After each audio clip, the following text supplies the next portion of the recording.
भाई पवन खेड़ा कह रहे हैं आप कांग्रेस में नहीं हैं, आपकी स्थिति क्या है? आप कांग्रेस में हैं कि नहीं है?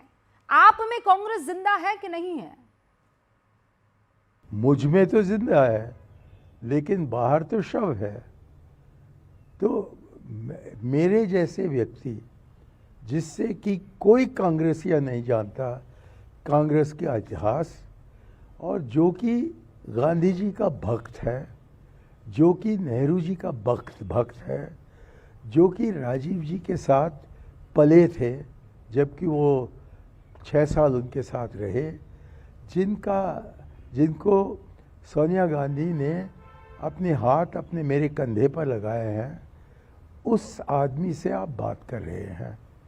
और मुझको लगता है कि हालांकि मैं बहुत बुढ़ा हो गया हूँ और मेरे कोई दांत नहीं रहे और सुनाई नहीं दे रही है, तब भी शायद मेरी आत्मा में कांग्रेस होने के कारण मैं कुछ लाभ दे सकता हूँ कांग्रेस को। और वो भी नहीं पूछा जाता है, मुझको ये नहीं बताया है कि मैंने क्या गलती की है। अब हिम्मत हो तो जो आपके जूनियर आदमी हैं मणिशंकर अय्यर, उनको तो कम से कम बुलाकर कहते कि आप पर हम ये दोष लगाते हैं, फलाने इल्ज़ाम लगाते हैं, लेकिन कोई बात ही नहीं करता। नहीं, अरे इल्ज़ाम तो है ना मणिशंकर अय्यर जी आप पर। इल्ज़ाम ये है कि आप ऐसे बयान दे देते हैं, बिलो द बेल्ट हिट कर जाते हैं, प्रधानमंत्री को आप ऐसे बयान देते हैं जो लाभ बीजेपी को पहुंचा जाता है। कांग्रेस में रहने का मतलब ये समझ रहे हो आप, ये थोड़ी कह रहे हैं कि हम राहुलवादी हो जाए, लेकिन आप लाभ पहुंचा देते हैं भारतीय जनता पार्टी को। कांग्रेस के होने के कारण मुंह बंद करना बिल्कुल एंटी कांग्रेसी है। आप मुझे बताइए इतिहास के तरफ घूमकर कि क्या जवाहरलाल नेहरू और गांधी के बीच में मतभेद नहीं थे? कि क्या सुभाष चंद्र बोस ने गांधी जी का जो कहना था उसको पलट नहीं डाला? कि क्या सरदार पटेल को हमारे 11 प्रोविंशियल कांग्रेस कमेटीज़ की तरफ से 8 ने बताया कि उन्हीं को बनना चाहिए प्रधानमंत्री, और गांधी जी ने तय किया कि नहीं? और जबकि किसी ने हैरियत से गांधी जी से पूछा, लेकिन जवाहर तो आपके साथ मतभेद रखता है, गांधी का जवाब रहा कि हाँ, लेकिन जब मैं नहीं हूँ तब वो मेरी आवाज़ में बोलेंगे। अब ये है कांग्रेस, ये है कांग्रेस। और एक मर्तबा 1975 में इंदिरा गांधी ने कांग्रेस के अंदरूनी चर्चा पर रोक डाला। इसका नतीजा क्या था कि हम हार गए। अब जब से कि नेतृत्व बदला है हमारी पार्टी में, हम सबको गुलाम बना दिया है। कहते हैं कि आपका हक नहीं बनता कुछ भी कहने का, सिवाय जो मैं कहता हूँ उसको मैं आप दोहराएं। अब ऐसे कांग्रेस बलहीन रहेगी। और क्योंकि मैं कांग्रेसिया हूँ, क्योंकि मैं चाहता हूँ कि कांग्रेस जीते, और क्योंकि मैं समझता हूँ कि आपके मित्र जो हैं, जिनके साथ आपने गंगा पर सफर किया, मित्र नहीं सर, वो प्रधानमंत्री हैं। इस देश आप का भी उस लिहाज से तो मेरे सत्यानाश पीएम हुए हैं। बहुत ही जरूरी है। नहीं, आप भी उस लिहाज से मेरे मित्र ही हुए ना सर। और उस काम में मैं अपना योगदान देने को तैयार हूँ। लेकिन यदि आप कहें कि ये इतना बुढ़ा बुजुर्ग है कि क्या जानता है, तो तब मैं क्या कर सकता हूँ सिवाय चीखने का, सिवाय भौंकने का। इतना गुस्सा ठीक नहीं है ना सर कि आप ऐसे ऐसे लफ्जों का इस्तेमाल करें। भाई आप बोल रहे हैं कि मुझसे पूछते नहीं है। आपने कोशिश की राहुल गांधी से, कितनी मर्तबा आपने बात की? लोग कहते हैं कि राहुल गांधी नए आइडियाज को सुनते हैं, आप जाइए उनसे बात कीजिए। आप राहुल गांधी से बात कर लीजिए ना, मिले कब आप उनसे आखिरी बार?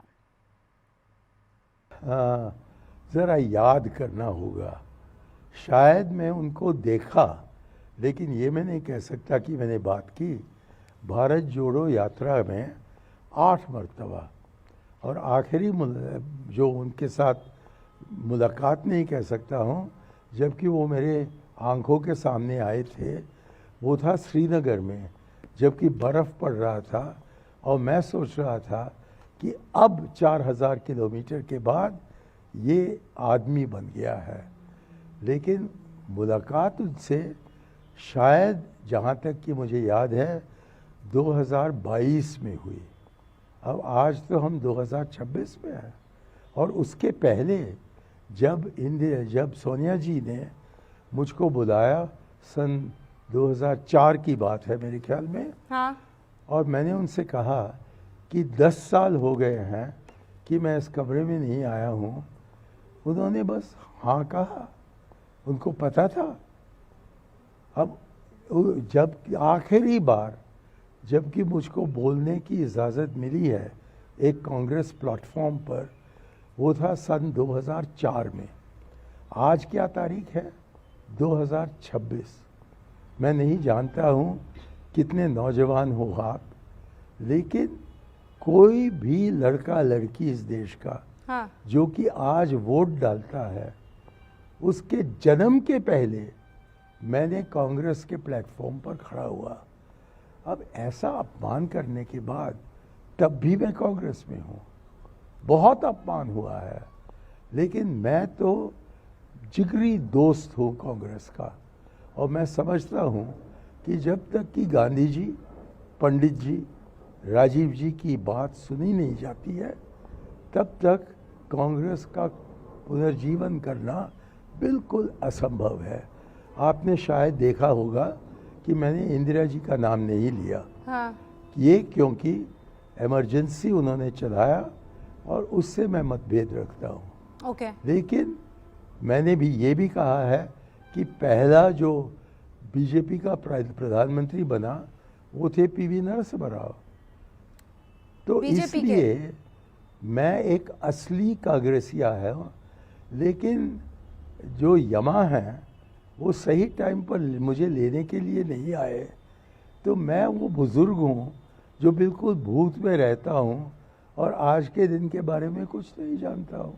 नहीं, अल्लाह आपको लंबी उम्र दे अय्यर साहब। आप ऐसा क्यों बार बार सोच रहे हैं कि आप बुज़ुर्ग हो गए हैं और आपको बस सब यम आए लेने और आप चले जाएं? आप दरअसल जो दिक्कतें खड़ी हो रही है वो आपकी तीखी बयानबाजी की वजह से खड़ी हो जाती है ना, इसीलिए कांग्रेस आपसे दूरी कर चुकी है। 2017 में प्रधानमंत्री मोदी के लिए आप ही ने कुछ शब्दों का इस्तेमाल किया था ना, नीच जैसे शब्दों का इस्तेमाल। कांग्रेस को इससे दिक्कत हो जाती है और इसीलिए आपसे दूरी बना ली कांग्रेस ने। बहुत खूब। महात्मा गांधी ने मुझे सिखाया कि हर वक्त पर आप सत्य बोलें और सत्य का रूप होगा वो जो कि आपके मन में आता है। अरे पर सर, नीच और थोड़ी मैं कह उनका देंगे शागिर्द आप। हूँ। अब आप मुझे कह रहे हैं कि बार बार मैं व्यक्तिगत मोदी पर छलांग बढ़ाता हूँ। हाँ। मैं, यदि आपके पास टाइम हो तो मैं सत्य बताऊंगा। ऑल योर्स सर, स्टेज जो इज ऑल योर्स। कहा जाता है कि मैंने कहा कि एक चाय वाला प्रधानमंत्री नहीं बन सकता है। यदि आप उस प्रोग्राम को देखें जो कि आज तक YouTube पर है, जहाँ की मुझसे इंटरव्यू किया गया था ANI की तरफ से, तो यदि पूरा प्रोग्राम है तो आप देखेंगे कि उसमें मैं कहता हूँ कि जो व्यक्ति ये नहीं जानता है कि सिकंदर कभी पाटलिपुत्र नहीं आए, और ये नहीं जानते हैं कि नालंदा तो हिंदुस्तान में है लेकिन तक्षशिला वो पाकिस्तान में है, वो कैसे नेहरू जी के जगह प्रधानमंत्री बन सकते हैं? पर वो बने ना सर। इसलिए मैंने कहा बड़ी जोरी से, ये मोदी कभी नहीं, कभी नहीं, कभी नहीं प्रधानमंत्री बनेंगे। और मणिशंकर अय्यर जी वो 3 बार प्रधानमंत्री बन भी गए। कि हारने के पश्चात यदि वो चाय का वितरण करना चाहेंगे तो हम कुछ इंतजाम यहाँ कर सकते हैं। अब इसको मरोड़ कर उन्होंने, और आप लोगों ने, क्योंकि मीडिया का बहुत बड़ा रोल था इसमें, अच्छा। आप लोगों ने खास तौर पर राजदीप सरदेसाई और बरखा दत्त, जिनको कि मैं अपनी जिगरी दोस्त समझता था, उन्होंने ये गलत फहमी फैलाई। और फिर प्रशांत किशोर मुझे मिलने आए। हाँ। वो मेरे दोस्त हैं। उन्होंने मुझसे कहा कि आपके बयान को देखकर मुझे पता लग गया कि क्या नारा गूंजना चाहिए, और मैंने ही इसको मरोड़ कर चाय पर चर्चा का प्रोग्राम शुरू किया और मोदी जी का होलोग्राम वहाँ लगाया। अब यदि कांग्रेस को इस पर किसी प्रकार का शक था जो कि उनको प्रकट करना था तो मुझे बुलाते। आज तक किसी ने कांग्रेस में मुझसे इसके बारे में नहीं बताया है, लेकिन वो जाकर क्या कहते हैं दुनिया भर में कहते हैं कि हम 2014 में हार गए क्योंकि मणिशंकर ने कह दिया कि चाय वाला कभी प्रधानमंत्री नहीं बन सकता है। अरे मैं इतनी शक्तिशाली हूँ क्या कि मोदी को जितवा सकता हूँ?